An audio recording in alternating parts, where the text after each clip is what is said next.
Scene pun beralih ke Nandu dan Gopi yang sedang berjaga-jaga di luar. Tiba-tiba, Gopi melihat sosok di kegelapan hutan dan Chancal tiba-tiba menjerit berlari keluar sambil ketakutan. Ia bilang ada seseorang di dalam. Ternyata sebelumnya saat Chancal sedang membaca buku, tiba-tiba lilin beberapa kali mati dan hidup sendiri. Karena itu, Chancal ketakutan. Tapi sayangnya penjaga tetap tidak bisa membuka pintu itu. Hingga pagi tiba.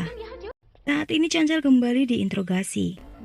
Kali ini Sataksi memberikan kesepakatan pada Chancal untuk menjebak Ishwar Prasad. Dengan begitu Chancal akan mendapatkan kembali pekerjaannya. Tapi Chancal menolak dan membuat Sataksi sangat marah. Malam pun tiba. Chancal kembali masuk ke ruangan itu. Dan seperti biasa ia mengeksplor tempat itu. Sampai ia menemukan lukisan seorang wanita yang mati tergantung.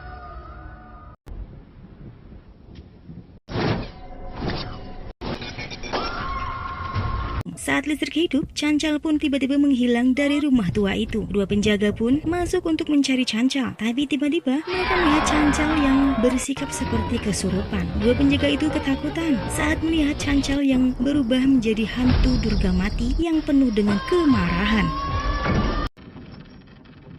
Madam?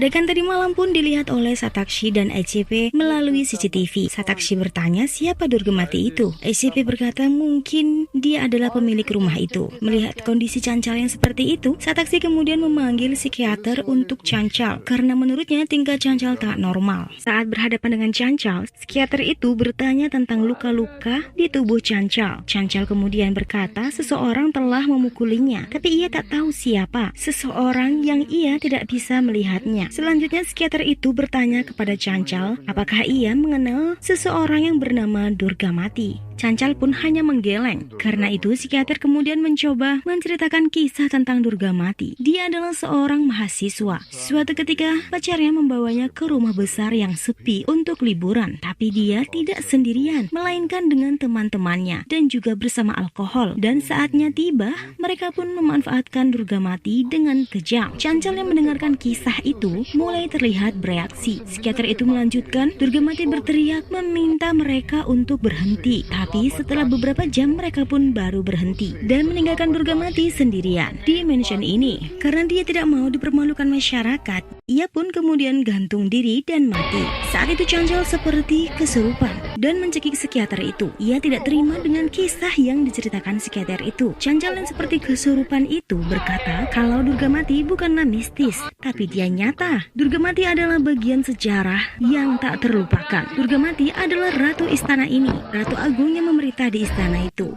Chancal pun kemudian menceritakan kisah Durga Mati yang melindungi istana dari musuh. Saat itu, psikiater berkata pada Chancal kalau dia terkena kakorhapiofobia. Secara tak sadar Chancal tergelincir ke dunia fantasi dalam kisah Durga Mati. Tapi kemudian psikiater itu berkata kepada Chancal, baiklah anggap saja ceritamu itu benar. Lalu mengapa Durga Mati yang seharusnya dipuji seperti Dewi, tapi sekarang malah dikenal sebagai hantu oleh masyarakat? Durga Mati yang ada dalam diri Chancal berkata kalau Bas Syabas adalah penyebabnya. Dia berpura-pura menjadi orang baik untuk menjarah semua kekuasaan Durga Mati dan mencap gila Durga Mati. Kemudian menguncinya di ruangan mansion karena merasa tak berdaya dan merasa malu. Durga Mati pun bunuh diri. Tapi kini ia telah kembali dari kematian untuk membalaskan dendamnya pada Bas Syabas yang masih hidup di patung itu.